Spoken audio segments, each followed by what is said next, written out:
Tapping కేసులో కీలక పరిణామం చోటు చేసుకుంది. A1 ప్రభాకర్ రావు, A6 శ్రవణ్ రావును కోర్టులో హాజరుపరచాలని కోర్టు ఆదేశించింది. ఇప్పటికే ప్రభాకర్ రావు పైన నాన్ బెయిలబుల్ వారెంట్లు జారీ చేసింది కోర్టు. వర్చువల్ గా హాజరవుతానన్న ప్రభాకర్ రావు వాదనను కోర్టు దృష్టికి తీసుకెళ్లింది దర్యాప్తు బృందం. అయితే కోర్టు మాత్రం ప్రభాకర్ రావు విజ్ఞప్తిని తిరస్కరించింది. వ్యక్తిగతంగా విచారణకు హాజరు కావాలని ఆదేశించింది. కోర్టు ఆదేశాలతో ప్రభాకర్ రావును అరెస్ట్ చేసేందుకు అమెరికా వెళ్లనుంది సిట్ బృందం. ఇంటర్పోల్ ద్వారా ప్రభాకర్ రావు, శ్రవణ్ రావులను ఇండియాకు రప్పించే ప్రయత్నాలు చేస్తున్నారు.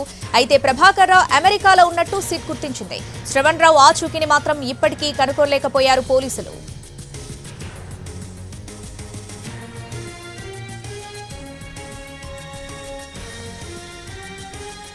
పూర్తి అప్డేట్స్ మా crime input editor Ramesh Vaitla phone ద్వారా అందిస్తారు. రమేష్ వైట్ల,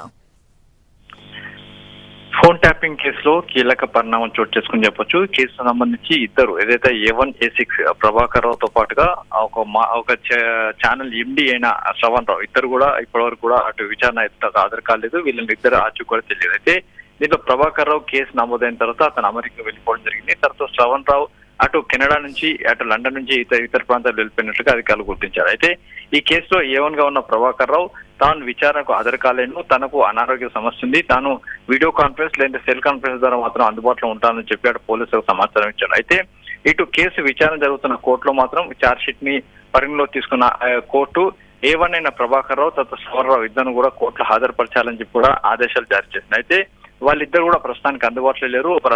ఒకరు అనారోగ్య కారణాలతో ఉన్నారు. వాళ్ళు వీడియో కాన్ఫరెన్స్ ద్వారా విచారణకు హాజరయ్యేందుకు సిద్ధంగా ఉన్నారని చెప్పి కోర్టుకు దర్యాప్తు అధికారులు తెలిపితే కోర్టు మాత్రం తిరస్కరించింది. ఎట్టి పరిస్థితుల్లో కూడా వీడియో కాన్ఫరెన్స్ కావచ్చు, సెల్ కాన్ఫరెన్స్ లో ద్వారా విచారణ తాము ఎదుట హాజరయ్యేందుకు అనుమతి లేదని చెప్పి కూడా పేర్కొంటుంది. అయితే శ్రవణ్ రావు ఎక్కడున్న విషయం కూడా తమకు తెలియదని కూడా చెప్పడం జరిగింది. అయితే దీంట్లో ఇప్పటికే NBW non bailable warrant Prabhakar Rao, Shravan రావుల మీద కోర్టు జారీ చేసింది. అయితే ఈ మేరకు ఇంటర్పోల్ ద్వారా వాళ్ళిద్దరిని కూడా ఇండియాకి రప్పించే ప్రయత్నం అయితే కొనసాగుతుందని చెప్పి కూడా ఇప్పుడుకున్న సమాచారం. అయితే ఈ ప్రాసెస్ మొత్తం కూడా ఇంటర్పోల్ ద్వారా వెళ్లాలంటే కొంత సమయం పడుతుంది. దాదాపు కొన్ని సంవత్సరాలు పట్టే సమయం ఉంది. కాబట్టి ఇందుకు కాకుండా వేరే మార్గాల ద్వారా అటు ప్రభాకర్ రావు, శ్రవణ్ రావుని ఇండియాకి రప్పించాలనే ప్రయత్నం సిట్ అధికారులు చేస్తున్నారు. ఏదేమైనా కూడా ఫోన్ ట్యాపింగ్ వ్యవహారంలో A1 గా ఉన్న ప్రభాకర్ రావు విచారణకు హాజరైతేనే మరిన్ని విషయాలు వెలుగులోకి వచ్చే అవకాశం ఉంది. అసలు ఏం జరిగింది, ఎలా జరిగింది, ఎవరు ఆదేశాలు ఇచ్చారు, ఎవరు ఆదేశాల వరకు ఫోన్ ట్యాపింగ్ చేశారన్న విషయం కూడా బయటలోకి వచ్చే అవకాశం ఉంటుంది. కాబట్టి ప్రభాకర్ రావుని అరెస్ట్ చేస్తేనే, ప్రభాకర్ రావుని విచారణకు తీసుకువస్తేనే పూర్తి సమాచారం బయటకు వస్తుందని చెప్పి కూడా కోర్టు భావిస్తుంది. ఈ నేపథ్యంలో తమ ఎదుట హాజరుపరచాలని చెప్పి కూడా పోలీసులకు ఆదేశాలు జారీ చేసింది. ఫర్దర్ గా పోలీసు అధికారులు ఏం చేస్తారో చూడాల్సిన అవసరం ఉంది. Ramesh Vaitla, thanks for the updates.